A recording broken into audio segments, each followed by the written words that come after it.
নমস্কাৰ, মই কবিতা খাউন ইউটিউব চেনেললৈ সকলোকে স্বাগতম জনাইছোঁ। আজি আমাৰ ধোপাবৰ চুক মিনি অংগনাবাদী কেন্দ্ৰত আমি ছমাহৰ পিছৰ পৰা যে শিশুক এটা আহাৰ খোৱা কমপ্লিমেণ্টাৰী ফিডিং সেইটোৰ ওপৰত এখন আজি আমাৰ সৰুকৈ পাতিছোঁ।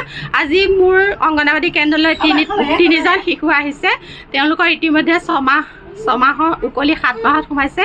গতিকে আজি তেওঁলোকক আমি কমপ্লিমেণ্টাৰী ফিডিঙৰ বিষয়ে জনাই দিছোঁ আৰু 5 আঙুলি নিয়মৰ বিষয়েও জনাইছোঁ, যাতে আমি কেনেদৰে আহাৰ গ্ৰহণ কৰিব লাগে। আৰু তেওঁলোকক আজি অংগনবাদী কেন্দ্ৰতে প্ৰথম আহাৰ খুৱাইছোঁ।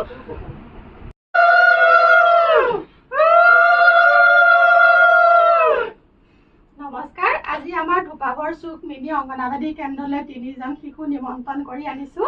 তেওঁলোকৰ 6 মাহ পাৰ হৈ ইতিমধ্যে 7 মাহত সোমাইছে। গতিকে আমাৰ এটা নিয়ম আছে, কেন্দ্ৰত এটা নিয়ম আছে, 6 মাহ উকলি যোৱাৰ পিছত আমি যি পৰিপূৰক আহাৰ দিওঁ কমপ্লিমেণ্টাৰী ফিডিং, সেইটো আজি আমি তেওঁলোকক অপেনিং কৰিছোঁ।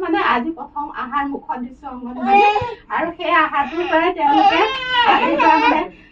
আজিৰ পৰা তেওঁলোকে নতুন আহাৰ খাবলৈ আৰম্ভ কৰিব। গতিকে মই এজনকৈ অকণকৈ খুৱাই দিওঁ, যিহেতু মই অকলে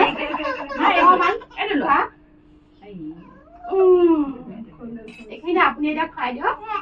আৰু মই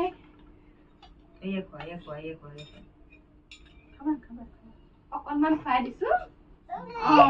এইখিনি এতিয়া তুমি তাৰপিছত চাওঁ তোমাক খুৱাই দিওঁ।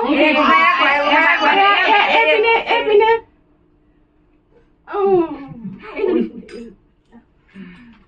এয়া তোমাৰ ল'ৰাটোৰ নামটো কৈ দিয়াচোন ৰাণী।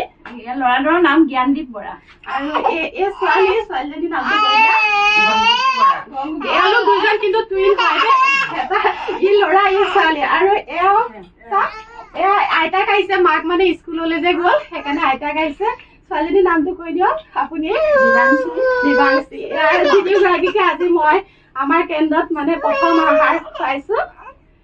অকণ আমনি কৰিছে, গৰম ফেনখন লগাব পৰা নাইছে। ঠিক আছে, এতিয়া কোনটো চেম হয় ইহঁতে?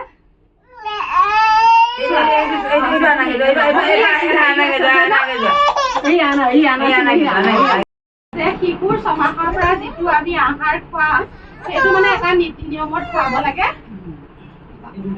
সেইটো হৈছে এটা 5 আঙুলি নিয়ম আছে। 1 আঙুলি হৈছে ঘিউ বা 1 চামুচ ঘিউ বা তেল, 1 চামুচ ঘিউ বা তেল দিব লাগিব আহাৰৰ লগত।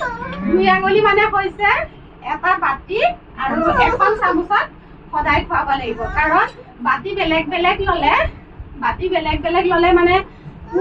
কিমান খুৱাইছে সেইটো গম পোৱা নাযায়। সেইকাৰণে একেটা বাতি আৰু একেখন চামুচতে খুৱাব লাগিব। 3 আঙুলি হৈছে অতি কমেও 3 বাৰ খুৱাব লাগিব। বিচনাত আমি অতি কমেও দিনটোত 3 বাৰ খুৱাবই লাগিব। 4 আঙুলি হৈছে 4টা বুট, অকল দালি বা চাউলে সিজাই খিচি বনাইছে সেইটো নহয়, তাৰ লগত গাজৰ, কেতিয়াবা আলু, মাছ, কণী, এনেকে দিনটোত 4টা বুট খুৱাবই লাগিব। 2টা বস্তু বা প্ৰতিটো বস্তু, কণী যিকোনো বস্তু 4টা মুঠতে মিলাই পেলাই খিচিৰিৰ লগত খুৱাব লাগিব। আৰু 5 আঙুলি হৈছে হেৰি কৰিব লাগিব, পঞ্চন্দিয় সজাগ কৰি খুৱাব লাগিব। আৰু গোটেইখিনি এই খাদ্যটোৱে যে অকল শাৰীৰিক বিকাশতে বৃদ্ধি কৰে সেইটো নহয়, সিহঁতৰ মগজু বিকাশ হয়। গতিকে পঞ্চন্দিয় সজাগ কৰি খুৱাব লাগিব। এয়াই হৈছে 5 আঙুলিৰ আমাৰ নিয়ম।